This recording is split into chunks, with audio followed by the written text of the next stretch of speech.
Students, today's our lecture is of exercise 4.3, which is the chapter linear equation in two variables. Yesterday we has completed exercise 4.2. So what is the exercise 4.3? Let us come and see here. Friends, in this exercise we are discussing about the graph of a linear equation in two variables. Students, any linear equation in two variables is represented in the form of ax plus by plus c is equal to 0, and its graph always represent a straight line. Geometrically every linear equation का जो graph होता है it represent a straight line, सीधी line को represent करता है. For example question number 1 exercise 4.3 कह रहा है draw the graph of the each of the following linear equation in two variables. हमारे पास फर्स्ट लीनियर इक्वेशन दी हुई है x plus y is equal to 4. तो स्टूडेंट्स हमें इसकी ग्राफ ड्रॉ करनी है. इसके लिए हमें कुछ पॉइंट्स लेने हैं. जैसे हमने पुट किया स्टूडेंट्स x की जगह 1, ठीक है, इस इक्वेशन में, तो 1 plus y is equal to 4. Therefore y की वैल्यू क्या आ गई स्टूडेंट्स 4 माइनस 1, तो y इज इक्वल टू क्या आ गया 3. तो x1 पे y की वैल्यू 3 आ गई. इसी तरह से स्टूडेंट्स आप x की वैल्यू 2 पुट करोगे तो y की वैल्यू 2 आ जाएगी. वैसे तो students there are only 2 points enough to draw a straight line, but we take the third point because it helps us to determine that whether the graph is right और wrong.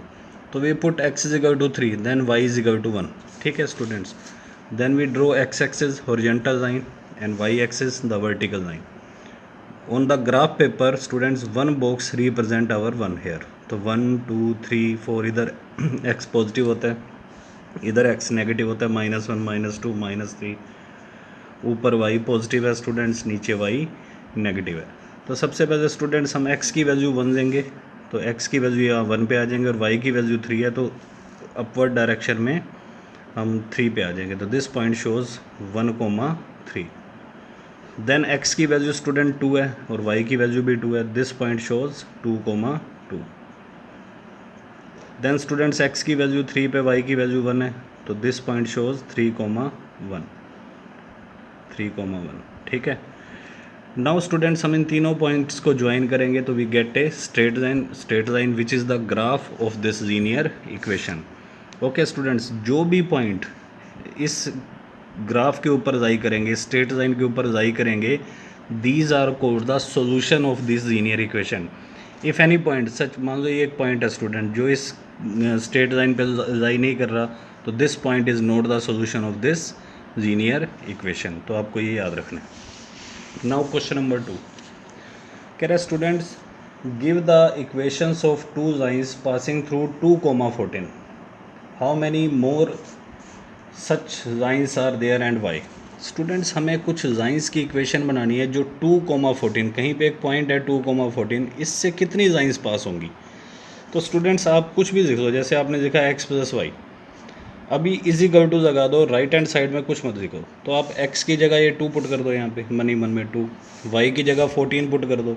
तो 2 plus 14 क्या होता है student 16, तो right hand side में 16 लिख दो. ये एक ऐसी इक्वेशन है जो इस पॉइंट से ज़रूर पास होगी, क्योंकि 2,14 इस लाइन को क्या कर रहा है, सेटिस्फाई कर रहा है. फिर स्टूडेंट्स जैसे हमने लिख दिया अपनी तरफ से 2x, ठीक है, प्लस वाई लिख दिया. अभी आप इज इक्वल टू के राइट हैंड साइड में कुछ मत लिखना. तो या x की वैल्यू 2 पुट करो, 2 2 या 4, y की जगह 14 पुट करो, 4 प्लस 14 इज इक्वल टू क्या हो गया स्टूडेंट 18. तो 2x plus y is equal to 18. This is the second line which also passes through this point 2,14. तो इस तरह से स्टूडेंट्स आप इनफाइनाइटली मैनी लाइन्स बना सकते हो. मैं एक और बना के दिखा देता हूँ. 3x minus y is equal to, अभी राइट हैंड साइड में नहीं दिख रहा, अभी मैं x की जगह 2 पुट करूँगा, 2 3 या 6, और -14, तो 6 माइनस 14 होता है -8, तो मैं राइट हैंड साइड में क्या लिख दूंगा -8. तो student this is the line which passes through this point 2,14. तो कह रहे हैं how many such lines are there are infinitely many such lines, because from a single point students you can draw infinitely many point. मान लो हमारे पास एक point है, तो इस एक पॉइंट से स्टूडेंट हम इनफाइनाइटली मैनी लाइन्स ड्रॉ कर सकते हैं. आप जितनी लाइन्स मर्जी ड्रॉ कर सकते हो. तो क्लियर है. तो this is the question number 2 of exercise 4.3. Now question number 3 कह रहे if a point 3,4 lies on the graph of the equation 3y is equal to ax plus 7। Student एक पॉइंट है 3,4, वो 3y is equal to ax plus 7 इस line की graph पे लाई कर रहा है, तो find the value of this A. तो सिंपल, तो हम x की जगह स्टूडेंट 3 पुट कर देंगे और y की जगह 4 पुट कर देंगे, क्योंकि 3,4 इसकी ग्राफ पे लाई कर रहा है। तो y की जगह 4 पुट किया, 4 3 जा 12 is equal to ax, x की जगह 3 पुट किया, 3a आ गया प्लस 7। तो students 12 is equal to 3a plus 7। तो 3a की वैल्यू क्या आ जाएगी स्टूडेंट, 3a अगर मैं इधर जाऊँ तो माइनस 3a, 12 को उधर ले जाऊँ तो 7 माइनस 12, तो minus 3a is equal to क्या आ गया माइनस 5, माइनस से माइनस कैंसिल स्टूडेंट, तो a की वैल्यू क्या आ गई 5/3। तो this is the value of a is equal to 5/3। तो this is the question number 3 students. Now question number 4 है स्टूडेंट्स, ये प्रैक्टिकल एप्लीकेशन बेस्ड है। कह रहा है the taxi fare in a city as follows, for the first kilometre the fare is ₹8 and for the subsequent distance it is ₹5 per kilometre. अगर हम मान लो किसी शहर में रहते हैं और वहाँ पे टैक्सी का जो फेयर है वो स्टूडेंट्स कुछ इस प्रकार से है, फर्स्ट किलोमीटर के लिए हमें उसको ₹8 देने हैं और बाकी इसके बाद हम जितने भी किलोमीटर्स जाएंगे उसके लिए हमें ₹5 पर किलोमीटर के हिसाब से फेयर देना है, ठीक है। तो स्टूडेंट्स कह रहा है कि इस सिचुएशन को रिप्रेजेंट करने वाली एक लीनियर इक्वेशन बनाओ और इसकी ग्राफ भी ड्रॉ करो। तो स्टूडेंट्स हमने मान लिया z टोटल डिस्टेंस कवर, हमने जो टोटल डिस्टेंस कवर किया ना वो x किलोमीटर कवर किया। हमने z इसलिए किया कि हो सकता है हमें क्वेश्चन में ये ना दे रखा हो कि उसने टोटल डिस्टेंस कितना कवर किया, तो हमें खुद मानना पड़ जाए। वैसे क्वेश्चन में दे रखे बट मैं ये मान के चल रहा हूँ क्वेश्चन हमें नहीं देगा। तो z total distance covered x kilometre, और हमने मान लिया z टोटल फेयर गिवन, इस x किलोमीटर के डिस्टेंस को कवर करने के लिए जो हमने टोटल फेयर दिया मान लो स्टूडेंट वो ₹y है। अब फेयर फॉर फर्स्ट किलोमीटर हमें कितना देना है ₹8। अब पहले किलोमीटर का तो ₹8 किराया दे दिया स्टूडेंट्स हमने ₹8, बाकी कितने किलोमीटर बचे, x में से 1 माइनस कर दो।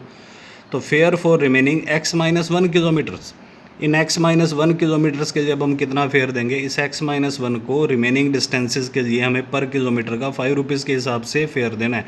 तो x-1 को 5 से क्या कर दिया मल्टीप्लाई। तो अकॉर्डिंग टू क्वेश्चन स्टूडेंट्स ये तो रिमेनिंग x-1 किलोमीटर्स का फेयर है, ये फर्स्ट किलोमीटर का फेयर है। अगर हम इन दोनों फेयर्स को ऐड करें तो ये टोटल मिला के हमने कितना फेयर दिया इज इक्वल टू 5। तो 5x minus 5 plus 8 is equal to y। तो 5x plus 3 is equal to y। This is our linear equation. तो y की वैल्यू आ गई स्टूडेंट 5x प्लस 3। इसकी अब हम एक टेबल बनाएंगे स्टूडेंट, x की जगह 1 पुट कर देना, तो 5 प्लस 3 y 8 आ रहा है। x की जगह 2 पुट कर देना, 2 5 जा 10 प्लस 3 13 आ रही है। y की वैल्यू x 0 पुट कर दो, तो 0 प्लस 3। हमें स्टूडेंट ग्राफ बनानी है, उसके लिए आप x की जगह कोई भी वैल्यू पुट कर सकते हो, चाहे वो इसको थोड़ी इररेलेवेंट लग रही हो कि भाई 0 क्या पुट किया कि 0 किलोमीटर डिस्टेंस क्या होता है, बट हमने तो ग्राफ ड्रॉ करनी है, चाहे हमें -1 भी पुट करना पड़ जाए तब भी हमारी ग्राफ आ जाएगी। तो हमने ये एक्सेस सिस्टम ड्रॉ किया स्टूडेंट्स, x की वैल्यू 1 ली तो y की वैल्यू 8 आ रही है, this is our first point. x की वैल्यू 0 पे y की वैल्यू 3 है, this is our second point. x 2 दे देना तो स्टूडेंट्स y की वैल्यू 13 थोड़ी ऊपर जाएगी, यहाँ जगह कम थी आप खुद ड्रॉ करके देख लेना। तो ये तीनों पॉइंट्स एक ही लाइन में जाएंगे and this is the graph of this linear equation this situation. तो ओके स्टूडेंट्स, एक बार आज के लेक्चर में इतना ही। आपको आज पहले 4 क्वेश्चन बताए हमने, तो do this 4 question of exercise 4.3। Good bye.